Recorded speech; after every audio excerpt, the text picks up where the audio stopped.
lerina ny fiarabana ho antsika mpanaraka ny pejin'ny Facebook ny ambasady. Ity dia toin'ilay filazana momba fiantsoanandreo mpandray anjara amin'ny fandaharana Humphrey na Hubert Humphrey Program.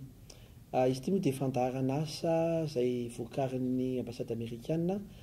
Dia mpafantatra antsika bebe kokoa momba n'io programme io isika.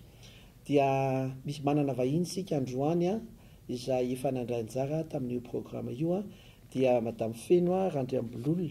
izay tonga miatrano ato aminay dia mandray azy tsika dia ametratsika fanontaniana vitsivitsy izy mba hanoroana antsika izay liana amin'ity programme ity hoe takitaky ahoana ny tokony atao raha andray anjara amin'io programme io isika. Dia miarabany Feno isika dia te halala bebe kokoa anao zany izay hoe iza moa ianao ohatrohatrona ny asa nataonao taminao andray anjara amin'io programme io. Faly miarabany Fidy dia faly miarabany mpianaontsika ihany koa. Feno nianarako ingénieur agronome nivoaka teny amin'ny école supérieure des sciences agronomiques teo Antananarivo.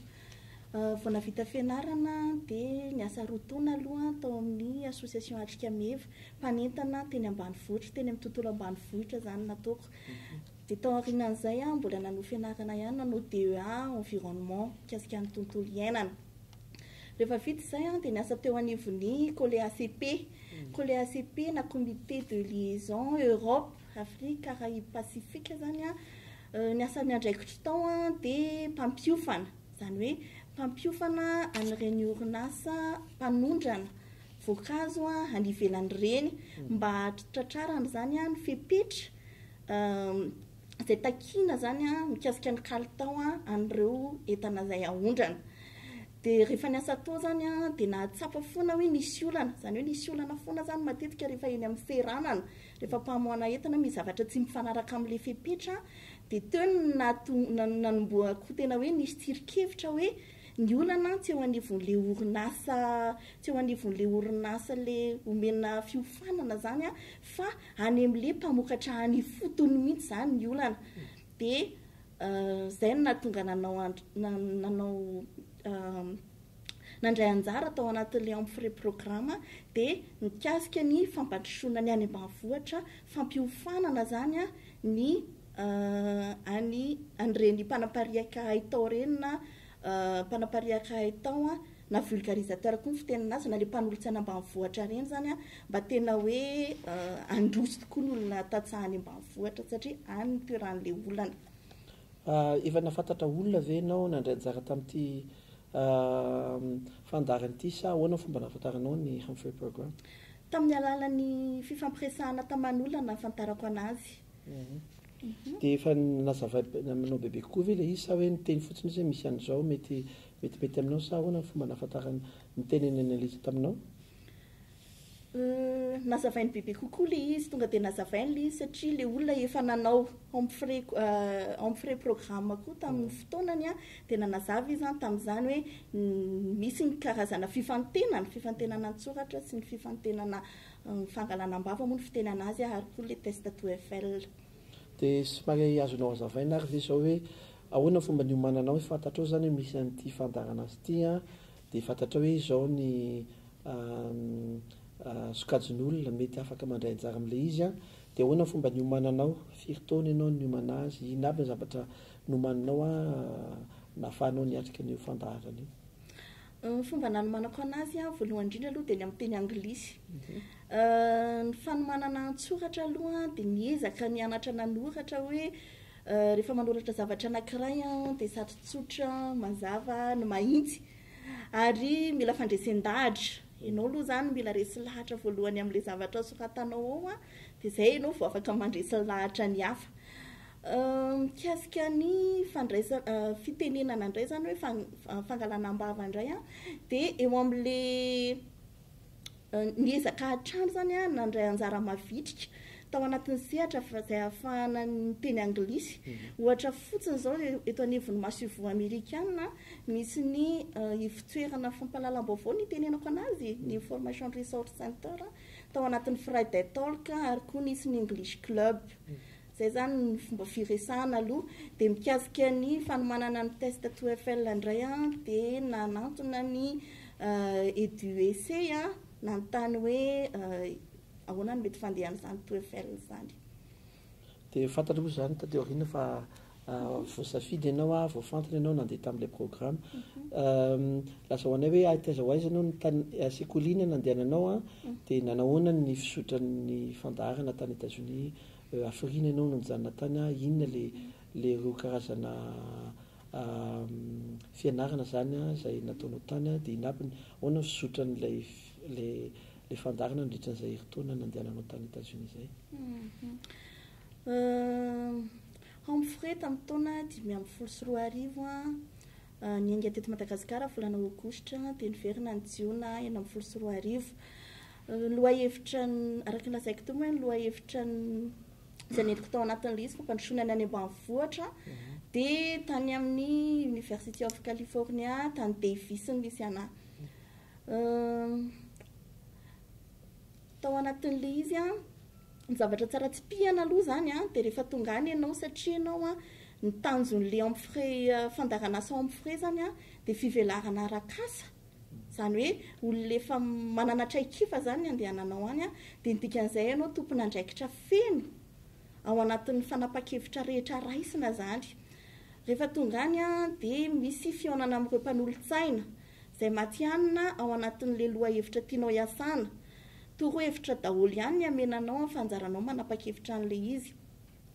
misy koa ny vantsim-pianarana izay amenanao ahafahanao miatrika raha ohatra ka misy taranja tianao ianarana manokana any amin'ilay université dia anjaranao ny misafidy an'izay misy ny fionam-beny ny olona rehetra eran-tany izay nahazo an'ilay vatsim-piofanana Humphrey programme izay tamin'ny andronay izay atao hoe Global Leadership Forum dia tamin'ny andronay natao tao Washington DC zany ilay izy nionao daholo zany avy amin'ny firenena 90 tamin'izay dia ankoatr'izay misy ny séminaire izay atao isaky ny zoma teo anivon'ny Humphrey programme zany mba entina ampianarana sy ampiofanana anay zany mba ho mpitarika bebe kokoa dia zava-dehibe izay tsy diso anjara ao anatin'ilay izy dia ny fifandraisana anjara amin'ny fanaovana amin'ny asa fanasoavana zany hoe toerana handalovanao zany ilay izy dia tsara zany hoe hanaovanao soa zay. Ny anisan'ny tanjon'ity programme ity moa zany dia hoe mba isin'ny fisandratana eo amin'ny sehatry ny asa amin'ilay olona mpandray anjara amin'ilay izy rehefa tafaverina ianao dia inona ny zavatra eritreretinao hoe tena azonao nampiarina mivantana zavatra nentinao avy any États-Unis tena hoe nampivoatra ny zavatra efa eo amin'ny roa taona eo zany zao ianao no miverina dia inona ny zavatra azonao lazaina fofo hoe zavatra azonao nampiarina mivantana nentinao avy any États-Unis ka tena nahomby. Ny zavatra rehetra dia miaingatra any amin'ilay famenoana an-tsoratra any amin'ilay fifantenana le any amin'ny voalohany mihitsy satria rehefa mazava tsara raha zany hoe ito ny tanjona tianao hatongavana tia ny zavatra tianao atao mandritra n'iny fotoana iny dia ahitana vokatsoa mivantana kokoa zany fahitako anazy rehefa tafaverina eto an-tanindrazana tiako tsy pihana kely hoe rehefa makany zany dia eo amin'ilay hoe inona ny zavatra entiko miverina any an-tanindrazana ny tena zava-dehibe satria natao hoe Humphrey dia olona misolo tena amin'ny Madagasikara misolo tena ny malagasy zany amin'ny sehatra rehetra dia ny zavatra tsapako mivantana zao ny ana manokana satria ny zavatra ny anarako tany dia resaka hoe fampandrosoana ny ambanivohitra dia azo nampiarina avy hatrany satria vao niverina avy any dia tonga dia niasa tao amin'ny forum du conseil agricole à Madagascar tany dia efa nisy mbola tany zany dia efa nisy fifaneraserana satria nisy karazam-baovao na karazana information izay nilaina tany dia nifanerasera tamin'ny zareo zany mba hampandrozy bebe kokoa ny any tiako tenena sa hoe afaka miara-miasa amin'ny eto Madagasikara fa tsy hoe rehefa any ianao dia nao rery any ny andry dia tao anatin'izay fifaneraserana zay zany nefa nisy vinanasa izay niarahanay zany miara-miasa amin'izao fotoana izao amin'izao fotoana izao zany dia mpampiofana eo amin'io toerana io zany forum de conseil agricole à Madagasikara sehatra anankiray izay ionany mpanapareka itao rehetra eto Madagasikara na vulgarisateur agricole amin'ny fitenana azy ary mpanolotsaina ny tantsaha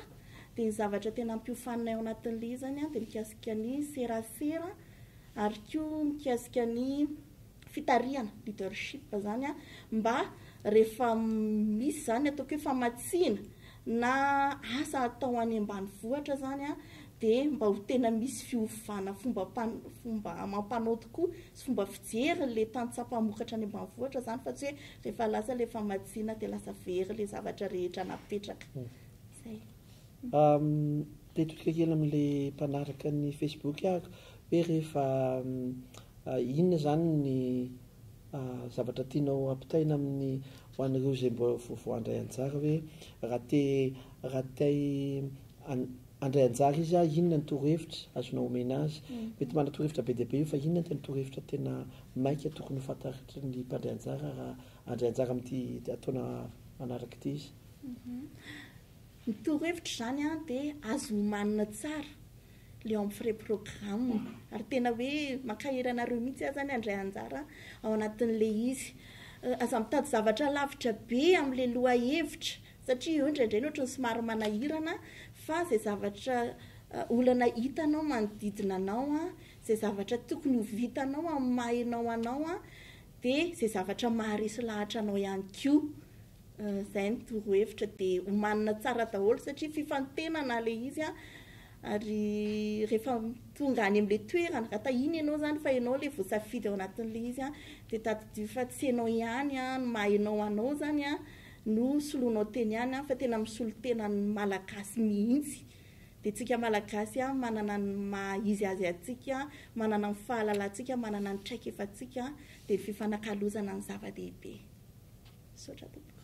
Dia misaotra ny fenitsika tamin'izay fizarana fofotsotsotra izay dia makasitraka ny mpijery rehetra mandram-piona tompoko.